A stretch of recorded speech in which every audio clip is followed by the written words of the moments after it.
Hello guys, welcome back to Bhojpuri vision. कैसे हैं आप सब गाइस? आज हम देखने वाले हैं खेसारी लाल यादव जी का वीडियो सॉन्ग जो कि है जान तोहरा पे हम भोजपुरी मूवी सॉन्ग है। और इसकी रिक्वेस्ट आई थी मेरे पास, तो यार मैं आप सब लोगों के लिए लेके आई हूँ खेसारी सर का, मतलब अप्रॉक्सीमेट 2 इयर्स पुराना सॉन्ग है। तो चलिए यार देखते हैं कैसी वीडियो होने वाली है, फिर उसके बारे में बात करेंगे।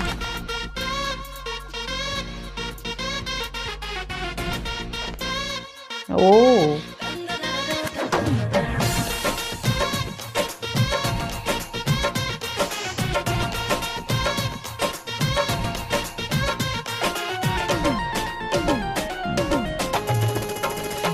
जाने तोहरा पे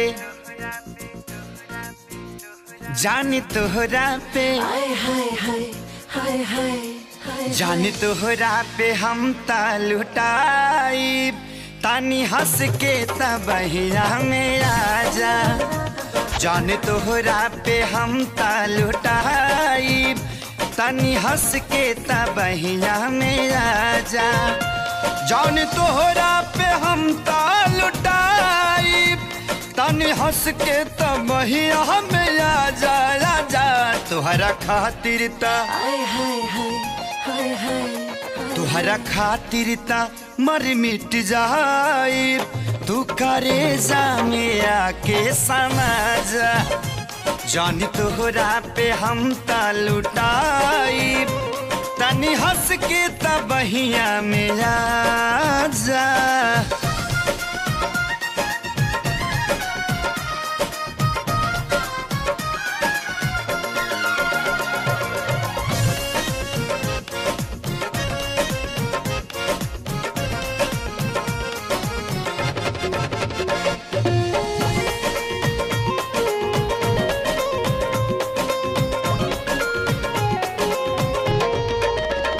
तोहके देखते त चंदा लजाला, रूप रचले विधाता निराला। नाज नखरा के उम्र साँचो जवानी होला, नाच नखरा के उम्र साँचो जवानी होला। अब मिले दिलदार तक कुछ और ही कहानी होला। शीशा बन के हम तोहरा के निहारत रही, नाम सपना में भी हम तोहरे पुकारत रही। पी के मन मस्त भइल बाजा में तोहरा अखिया के, जन्मों जन्म ले ई दिल तोहरे पे हारत रही। ओके सिखुलते अनहरिया हो जाला, दिल गलिया के जुल्मी बुझाला। चांदनी रात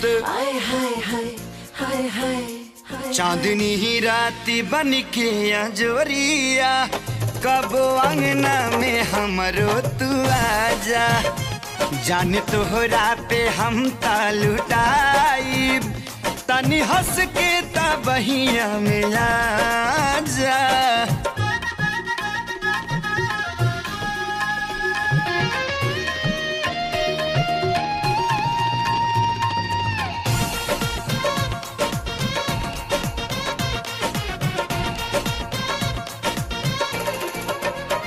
जिंदगी के बारे गो तमन्ना, दे द दिलवा मेरा ठिकाना। तनी धीरज रखा हे राजा, अधीर मत होखा बुझला। होखा निराश नहीं आस बुराइब कहियो, उड़ने के छाह में हम तोहके सुताइब कहियो। दिल के बगिया में साचो बहार आ जाई, महने राजा के तोहरा अंगना में आइब कहियो। सास बन के तू दिल में समैलू, कली से खिल के फूल हो गईलू। बाटे भावरा बाटे भावरा पिया सले गोरी, रात रानी के रसवा पिया जा। जान तोहरा पे हम लुटाई तनी हंस के तबहिया में आजा। आर्या म्यूजिक में आपका स्वागत है। वाह यार, व्हाट अ अमेजिंग सॉन्ग।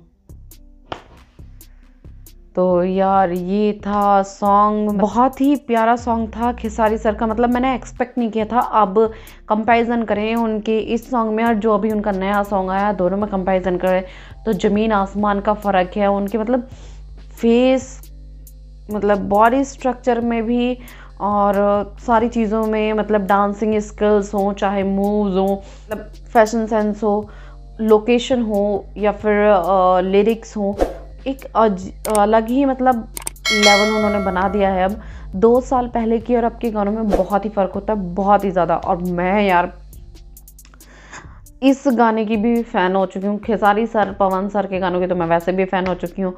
तो यार मुझे तो ये सॉन्ग बहुत पसंद आया। साथ ही साथ जो इसमें एक्ट्रेस का लुक है, मतलब इंडियन लुक है, काफ़ी अच्छा लग रहा है वो। मतलब बात करें फेस की, उनके एकदम नेचुरल सा और बहुत ही प्यारा सा, एक आंखों में काजल, चोटी एंड ऑल, भाई बहुत ही ज़बरदस्त लग रहा है, बहुत ही प्यारा लुक लग रहा है उनका। और पूरे सॉन्ग में मतलब डांस भी काफ़ी अच्छा हुआ है, ऐसा नहीं है कि डांस नहीं था, पूरा इंडियन थीम था, एक गार्डन वाला। यार बहुत ही अमेजिंग सॉन्ग था और मुझे बहुत पसंद आया। मतलब बैकग्राउंड के मामले में भी, लिरिक्स के मामले में भी, dance, background dancers, everything amazing थी यार, बहुत ही ज़बरदस्त सॉन्ग था। तो आई होप आप सबने भी इस गाने को एंजॉय किया हो। अगर गाना पसंद आया हो तो मेरे चैनल को सब्सक्राइब कर दीजिएगा, साथ ही साथ बेल आइकन भी प्रेस कर दीजिएगा। ओरिजिनल वीडियो का लिंक आपको डिस्क्रिप्शन में मिल जाएगा, मेरे इंस्टाग्राम आईडी का लिंक भी आपको डिस्क्रिप्शन में मिल जाएगा, एक बार जाकर ज़रूर चेक कीजिएगा और साथ ही साथ फॉलो भी कर लीजिएगा। और मैं मिलूंगी आपसे नेक्स्ट वीडियो में, तब तक के लिए बाय बाय।